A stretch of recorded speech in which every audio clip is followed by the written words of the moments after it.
Hello everyone, कैसे हैं आप सब। I am here with my another video on business management. Welcome back to my channel. So आज जो हम डिस्कस करने वाले हैं इस वीडियो में, that is again the theory of motivation and that is McGregor's X and Y theory of motivation.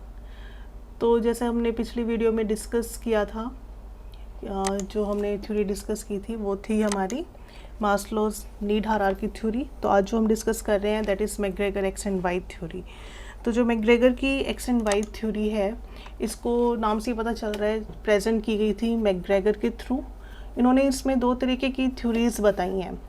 एक तो है जो ट्रेडिशनल कंसेप्ट था मोटिवेशन का, और एक मॉडर्न कंसेप्ट। तो जो ट्रेडिशनल कंसेप्ट था मोटिवेशन का, उसको इन्होंने एक्स थ्योरी के नाम से बताया है, और जो मॉडर्न कंसेप्ट है उसको इन्होंने नाम दिया है वाई थ्योरी।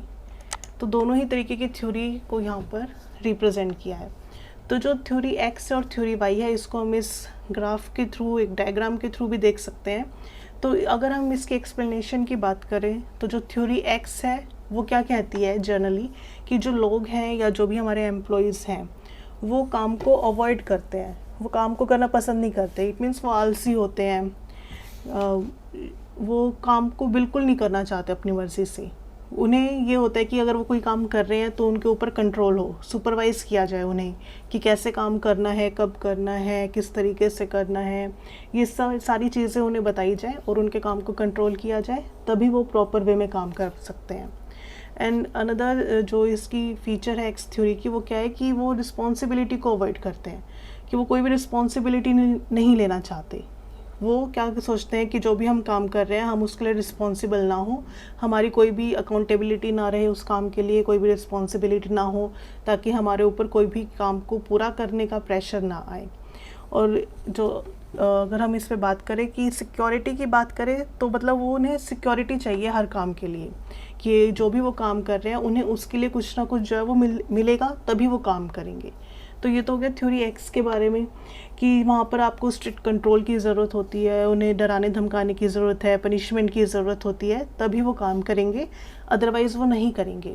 और अगर हम यहाँ पर मोटिवेशन की बात करें, तो सिर्फ फिज़िकल और सिक्योरिटी नीड्स, वो अपनी इन्हीं दो नीड्स को कंप्लीट करना चाहते हैं, सेटिस्फाइड करना चाहते हैं, कि सबसे पहले उनकी जो फिज़िकल नीड्स हैं वो पूरी हो जाए, जिन्हें हम बेसिक नीड्स भी कह सकते हैं। और जो दूसरी आ गया सिक्योरिटी नीड्स की, उन्हें सिक्योरिटी चाहिए, जो हमने पढ़ी भी थी मास्लोज नीड हायरार्की थ्योरी में। तो इसके अगेंस्ट जो थ्योरी वाई है वो क्या कहती है, कि जो एम्प्लॉयज़ हैं हमारे जो भी ऑर्गेनाइजेशन में, वो लोग अपने आप मोटिवेटेड होते हैं और काम को करने के लिए, वो काम को करने के लिए हमेशा तैयार रहते हैं। सिर्फ उन्हें हमने क्या कराना है, कंडीशंस, मतलब हम ये कहते हैं कि जहाँ पर उन्हें काम करना है, वर्किंग कंडीशंस जो है हमें उन्हें वो प्रोवाइड करानी होती है, तो वो अपने आप काम को करने के लिए तैयार रहते हैं।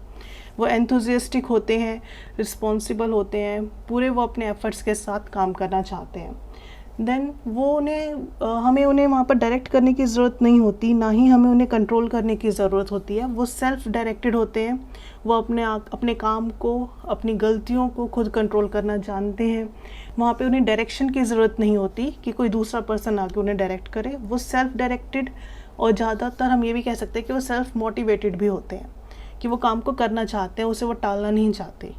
और अगर हम बात करें रिस्पॉन्सिबिलिटी की, तो वो खुद रिस्पॉन्सिबिलिटी लेना चाहते हैं अपने काम की। जो भी वो काम कर रहे हैं उसके लिए वो खुद को रिस्पॉन्सिबल मानते हैं, अकाउंटेबल मानते हैं अपने सीनियर के टुवर्ड्स, तो वो उस काम को पूरी रिस्पॉन्सिबिलिटी के साथ पूरा करना चाहते हैं।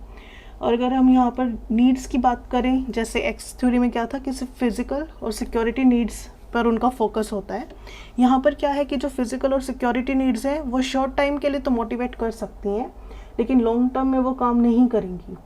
तो अगर हम लॉन्ग टर्म की बात करते हैं, तो एस्टीम नीड्स और स्टेटस नीड, एंड जो लास्ट में थी हमारी सेल्फ एक्चुअलाइजेशन नीड्स, ये तीन नीड्स जो है वो इम्पॉर्टेंट रोल प्ले करती हैं थ्योरी वाई में अपने एम्प्लॉयज़ को मोटिवेट करने के लिए। और अगर यहाँ पर हम एनवायरनमेंट की बात करते हैं, तो यहाँ पर क्या है, वो खुद अपने आप काम करना चाहते हैं।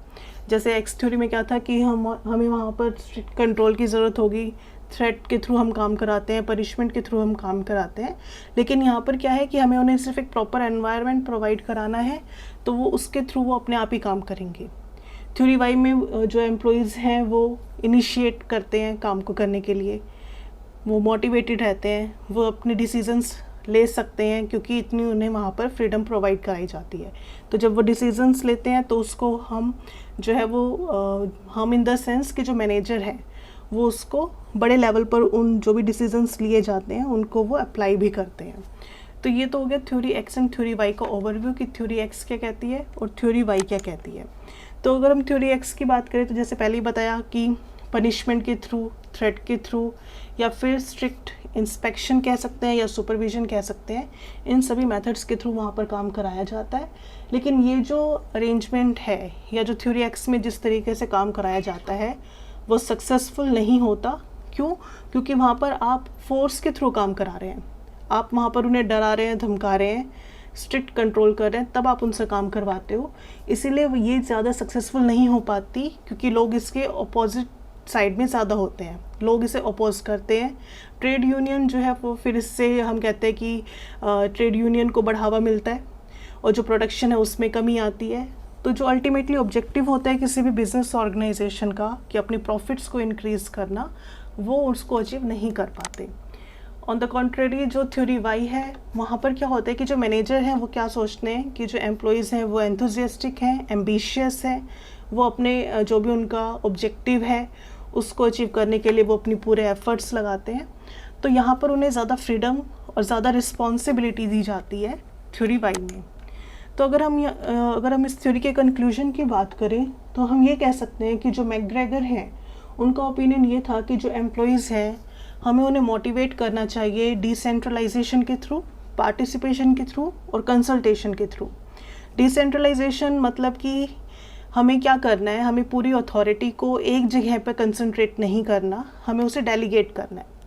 मतलब कि जो सीनियर है वो सारे काम खुद न करके उन कामों को जो रेगुलरली करने होते हैं उन कामों को वो अपने जो उसके सबऑर्डिनेट्स हैं उनको वो डिस्ट्रीब्यूट करें और वो जो है वो लोग उस काम को करें पूरी रिस्पॉन्सिबिलिटी के साथ, अकाउंटेबिलिटी के साथ, और पार्टिसिपेशन के थ्रू उनसे काम कराया जाए और उनसे कंसल्ट भी किया जाए। जो भी डिसीज़न है या जो भी पॉलिसी बनानी है जिस भी लेवल के वर्कर्स से रिलेटेड है उनसे कंसल्ट किया जाए, पॉलिसी को बनाते वक्त उनका पार्टिसिपेशन इनवाइट किया जाए।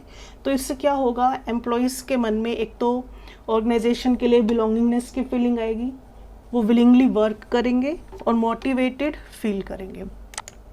तो ये थी थ्योरी जो कि मैकग्रेगर ने दी थी, theory X and theory Y.